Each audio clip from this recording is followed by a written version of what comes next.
Before Alexander was born, strange signs spread across Macedonia. A prince entered the world unlike any before him. His mother convinced him he carried divine blood. His father ruled as the most feared warrior in Greece. Then came Aristotle, the teacher who shaped his mind. But his greatest lesson came from a wild black horse. While others saw danger, Alexander saw the truth. With calm and courage, he won the horse's trust. His father saw greatness waiting beyond Macedonia. Yet as his future grew brighter, deadly shadows gathered. At 18, Alexander entered his first great battle. Leading the charge, he shattered Greece's strongest warriors. But victory on the battlefield sparked conflict at home. A drunken feast turned father against son. Soon, Alexander found himself cast into exile. For a moment, the future king had nothing. Then a message arrived, calling him back. But trust between father and son was gone. A royal celebration suddenly turned into murder. At 20, Alexander took the throne as enemies gathered. To secure his throne, Alexander removed every rival who stood in his way. When the city of Thebes rebelled, the young king marched without hesitation. His brutal victory sent a message that all of Greece would remember. With Greece finally under control, Alexander met the philosopher Diogenes. The king offered to grant any wish the philosopher desired. Instead, Diogenes asked him for only one simple thing. As Alexander prepared for war, a massive army gathered at the coast. Leading thousands of soldiers, he crossed from Europe into Asia. Stepping onto the shore, he claimed the land with a symbolic throw of his spear. But beyond the horizon, the Persian Empire was already waiting for him.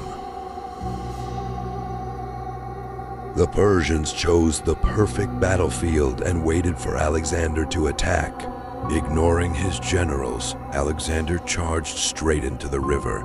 The battle quickly descended into chaos, blood, and confusion.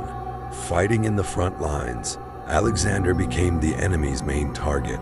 One Persian commander came within seconds of killing him. At the last possible moment, a loyal companion saved his life. Soon the Macedonian army gained the upper hand in battle. Alexander showed no mercy to Greeks who fought for Persia. After the victory, many cities surrendered without resistance. But Darius was now gathering a far greater army to stop him. Alexander arrived at Gordium and faced the legendary impossible knot that no one had ever solved. The prophecy said whoever unties it would rule all of Asia. When every attempt failed, Alexander simply cut it in half. Soon after, he was cornered at Issus by a massive Persian army under Darius. For the first time, both kings stood on the same battlefield facing each other. He led a fierce wedge charge straight into the heart of the enemy line. Darius saw him approaching and panic took over instantly. The Persian king abandoned his chariot and fled the battlefield. His escape turned the entire Persian army into chaos and collapse. Tyre refused to surrender, trusting its island fortress was untouchable. Alexander responded by building a massive land bridge across the sea. Under constant attack, his army pushed forward for months. The siege escalated when fire ships destroyed his wooden towers. Eventually, the city walls cracked, and the breach was forced open. Alexander stormed into Tyre and took the city by force. Thousands were killed, and the survivors were brutally punished. Afterward, Alexander entered Egypt without resistance. There, he founded Alexandria and marked his legacy in stone. Claimed as a son of Zeus Ammon, he left Egypt transformed and ready for the final war. Darius prepared Gaugamela as a vast open battlefield designed for his chariots. Alexander refused a night attack and chose to wait for daylight. The Persian chariots charged forward in an attempt to break the Macedonian lines. Alexander's troops calmly opened lanes and trapped them with perfect discipline. Seeing a gap in the center, Alexander launched a decisive cavalry charge. Panic erupted as Darius's guards were cut down under the pressure. Once again, Darius fled the battlefield, abandoning his army. Alexander entered Babylon as the undisputed ruler of Asia. He seized the immense wealth of Persepolis, loading endless treasure for his empire. The victory turned dark when Darius was found murdered by his own generals. Alexander showed respect to Darius by giving him a royal burial and ending the war with honor. This transformation angered his Macedonian veterans deeply. He demanded proskynesis, forcing men to bow before him like a god. A conspiracy led to the arrest and torture of Philotas. His father Parmenion was secretly executed to prevent rebellion. At a drunken banquet, Clitus openly insulted Alexander. In a sudden rage, Alexander killed Clitus with his own hand. Haunted by guilt and paranoia, Alexander's rule became darker than ever. Tension grew as loyalty turned into fear and suspicion.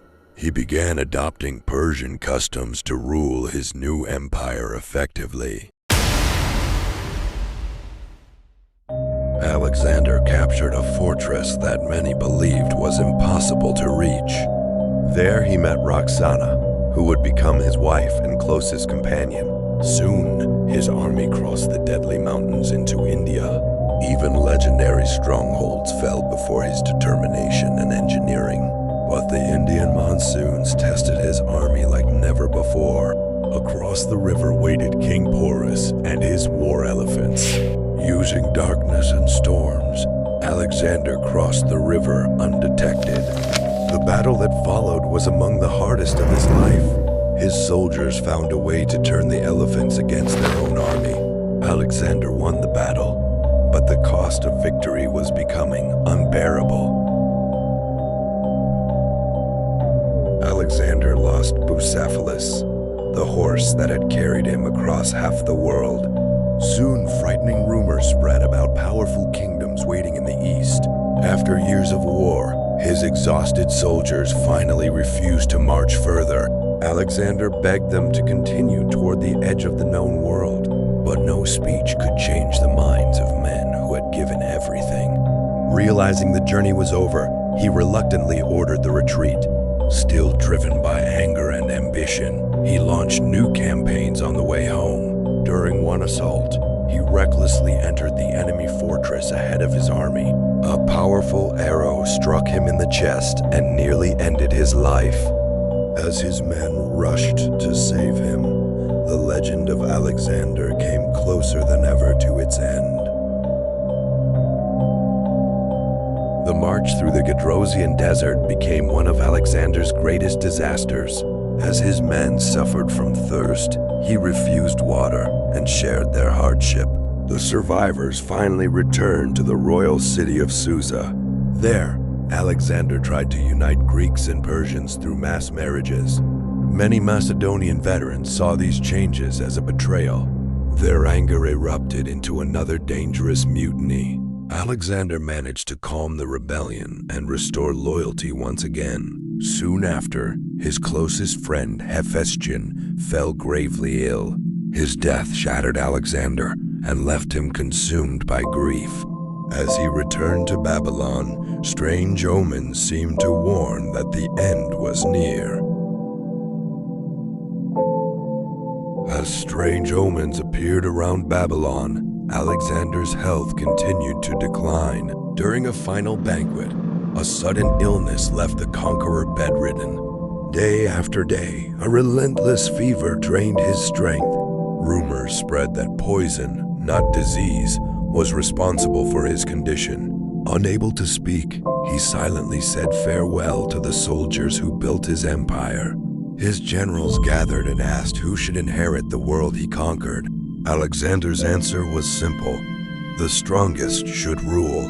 Soon after, the ruler of the known world died at only 32 years old. His death shattered the empire and sparked decades of war between his generals. Though his empire vanished, the legend of Alexander survived the centuries.